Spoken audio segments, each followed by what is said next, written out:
The American sitcom Car 54, Where Are You?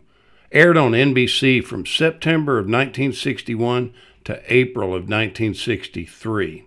It's truly a humorous look at the shenanigans of the police officers assigned to the fictional 53rd Precinct in the Bronx. The show focused on patrol car partners Gunther Tootie, played by Joey Ross, and Francis Muldoon, played by Fred Gwynn, as they attempt to serve and protect the citizens of New York. Tootie was a short and stocky, often slow-witted, talkative cop, and Muldoon was a tall and gangly intellectual. Each week, the pair caused their superior, Captain Block, to become more infuriated as they made more trouble for the Bronx than they resolved. The core of the series was based on the friendship between Tootie and Muldoon that they had forged for many years patrolling the streets in Car 54. They got along great despite the fact that they had nothing in common. A lot of the episodes took place away from the police station and kind of explored the partners' home lives.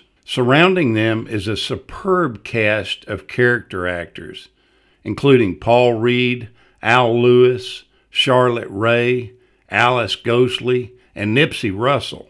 Many of these performers would later graduate to be stars in their own TV shows. The actual working script and the pilot episode went under a completely different title. It was called The Snow Whites, and that probably tickled the sponsor of the show, Procter & Gamble, to death. But calling it that would undoubtedly lead to some confusion, considering that the show's Sunday night lead-in on NBC was Walt Disney's Wonderful World of Color. It was thought that too many people would expect fairy tales and dwarfs. They were stumped for a title, so the producers decided to use the closing line of the new song that they had written for the theme. It was written by Nat Hiken and composer John Strauss. In the theme song, you hear the verse say, "Khrushchev's do it Idlewild." What does that mean?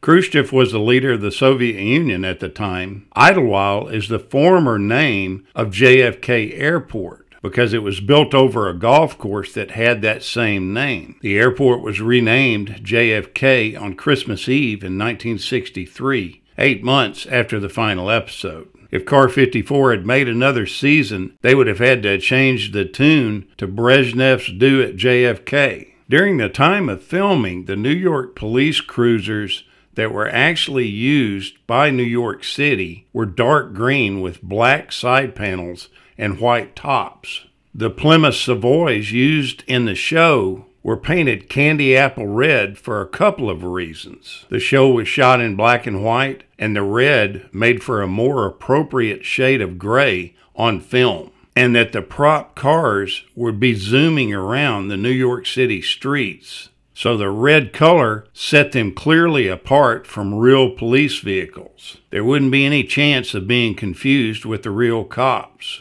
The interior shots were shot at the Bronx Gold Medal Studios. That was also the home of the production of Naked City. That studio burned down in 1980, and it's now the home of the New York Department of Sanitation. The show was not highly regarded by some. Many critics were upset by the comedic take on those who protect and serve. Newspapers from all over the country blasted the show because of the fun it made at law enforcement. During the first season, Chrysler gave the producers 3 Plymouth sedans and 1 Dodge Dart for the filming of the first year. During the second year, the order was raised a bit. The producer actually wanted a car for his own personal use, and he also wanted 2 cars for the primary actor's personal use.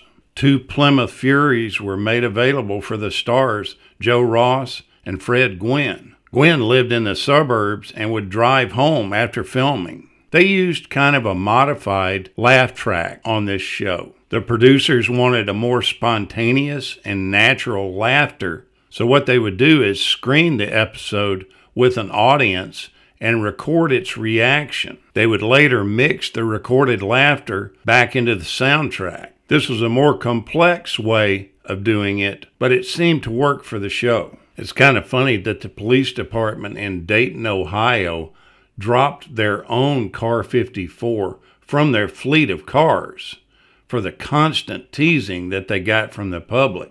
Most viewers, though, understood that the series was intended as a satire that bore very little relationship to the lives of actual police officers. Car 54, Where Are You? Originally aired on Sunday between 8:30 and 9 on NBC. It first entered into syndication in January of 1964. There was also a 1994 remake film that was filmed basically in Toronto. The film was made in 1990, but it wasn't released until 1994 due to the bankruptcy of Orion Pictures.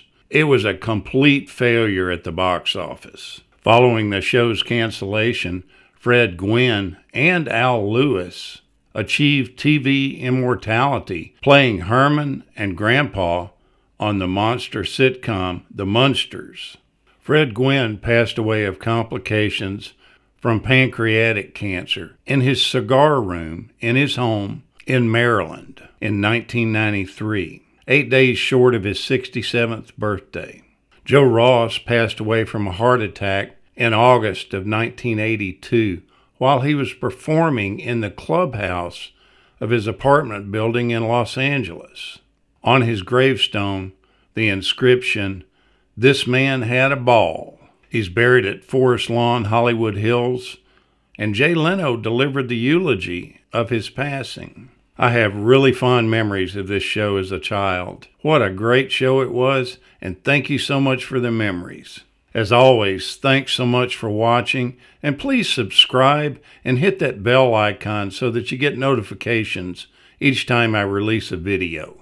Until next time, we'll keep chasing the classics.